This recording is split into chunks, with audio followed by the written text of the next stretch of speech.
बिहार की राजनीति इस वक्त एक दिलचस्प मोड़ पर है। चुनावी माहौल तेज हो चुका है और इसी बीच आरजेडी नेता तेजस्वी यादव ने ऐलान कर दिया है कि अगर उनकी सरकार बनी तो बिहार के हर परिवार को एक सरकारी नौकरी दी जाएगी। उन्होंने साफ कहा कि अब बिहार में हर घर नौकरी का सपना साकार होगा।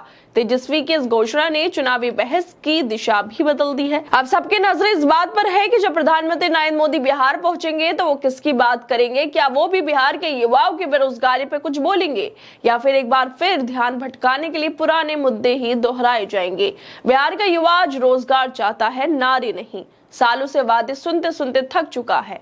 तेजस्वी अब नौकरी की बात कर रहे हैं, कानून बनाने और समय सीमा में लागू करने की बात कर रहे हैं।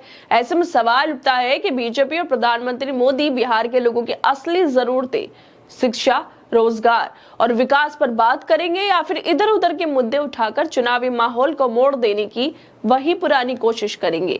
दरअसल बिहार की सियासत एक बार फिर गर्म हो चुकी है। विधानसभा चुनाव नजदीक है और इस बार बहस के केंद्र में एक पुराना मगर सबसे अहम मुद्दा है, वो है नौकरी। आरजेडी नेता तेजस्वी यादव ने पटना में अपने चुनावी घोषणा पत्र के साथ ऐसा वादा कर दिया जिसने राजनीतिक हलकों में हलचल मचा दी।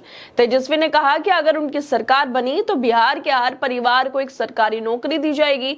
उन्होंने दावा किया कि उनकी सरकार 20 दिन में कानून लाएगी और 20 महीने में इसे लागू भी कर देगी। तेजस्वी ने साफ कहा कि अब बिहार में हर घर नौकरी का सपना सच होने वाला है। तेजस्वी यादव का यह ऐलान ऐसे समय में आया है जब राज्य में बेरोजगारी चरम पर है। लाखों युवा सालों से सरकारी भर्ती परीक्षाओं और रिजल्ट के इंतजार में भटक रहे हैं। तेजस्वी ने मंच से कहा है कि एनडीए ने 20 साल में जो कुछ नहीं किया वो 20 महीने में कर दिखाएंगे। तेजस्वी ने मौजूदा सरकार पर यह आरोप लगाया कि वो उनकी घोषणाओं की नकल कर रही है। उन्होंने कहा कि आज की घोषणा ऐतिहासिक और कल्याणकारी है। ये पहली और अंतिम घोषणा नहीं है, आने वाले समय में और भी घोषणाएं की जाएंगी। तेजस्वी ने मौजूदा बीजेपी गठबंधन की सरकार पर यह आरोप लगाया कि पिछले 20 साल में उन्हें नौकरियों की कोई चिंता नहीं थी और सिर्फ उनके दबाव में बिहार में नौकरियां दी गई।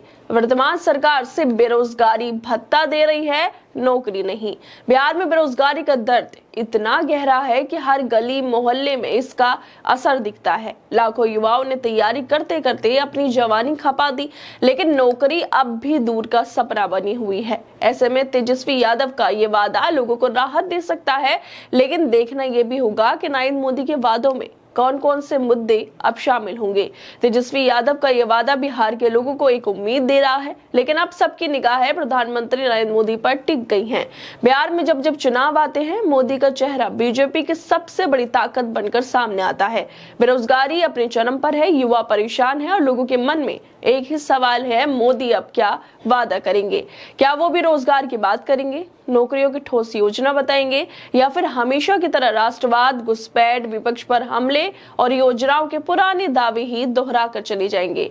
ऐसे में अब जब तेजस्वी यादव ने हर घर नौकरी की बात छेड़ी है तो ये देखना दिलचस्प होगा कि मोदी इसके जवाब में कौन सा मुद्दा लेकर आते हैं। और जिस तरह से तेजस्वी यादव ने ये मुद्दे उठाए हैं उसको लेकर उन्होंने ट्वीट भी किया है। वो लिखते हैं कि 20 साल में एनडीए की नीतीश भाजपा सरकार ने हर घर में गरीबी, पलायन, असुरक्षा और बेरोजगारी का खौफ दिया है। अब हम हर घर को जॉब देंगे। बिहार के जिस भी परिवार में सरकारी नौकरी नहीं है, ऐसे परिवारों को एक नया अधिनियम बनाकर अनिवार्य रूप से नौकरी मिलेगी। तेजस्वी की नौकरी देने के वादे से पहले गृह मंत्री अमित शाह भी बिहार पहुंचे थे और उन्होंने कांग्रेस नेता राहुल गांधी पर तीखा हमला भी बोला था। उन्होंने राहुल गांधी की वोटर अधिकार यात्रा को घुसपैठिया बचाओ यात्रा बताया था और कहा था कि कांग्रेस असल मुद्दों से भटककर बांग्लादेश से आने वाले अवैध घुसपैठियों की सुरक्षा में लगी है। मगर अमित शाह ये भूल गए होंगे कि बिहार में उनकी ही सरकार है, वो गृह मंत्री हैं। घुसपैठियों का मुद्दा है तो अभी तक उससे खत्म क्यों नहीं किया गया, वो तो गृह मंत्री है देश के, तो घुसपैठियों का मुद्दा फिर भी हल नहीं कर पाए। लेकिन बिहार जाकर वो जरूर ये मुद्दा फिर से उठा रही थी, लेकिन उन्होंने भी नौकरियों की बात नहीं की। प्रधानमंत्री नरेंद्र मोदी भी बिहार में चुनावी रैली करने जरूर जाएंगे, लेकिन तेजस्वी की इतनी बड़ी घोषणा के बावजूद अब निगाहें यही टिक गई हैं कि बिहार के लोगों से किस बारे में वो बात करेंगे। घुसपैठियों की बात करेंगे या बिहार के उन करोड़ों युवाओं की जो अपने हक की नौकरी की राह देख रहे हैं। बिहार का ये चुनाव अब सिर्फ सत्ता की लड़ाई नहीं बल्कि एक सवाल बन गया है, क्या इस बार नौकरी जीत पाएगी या फिर नारेबाजी। खैर दोस्तों, आप लोगों को क्या लगता है इस वीडियो को लेकर? हमें अपनी राय जरूर दें और बाकी तमाम खबरों को देखने के लिए जुड़े रहिए हमारे साथ।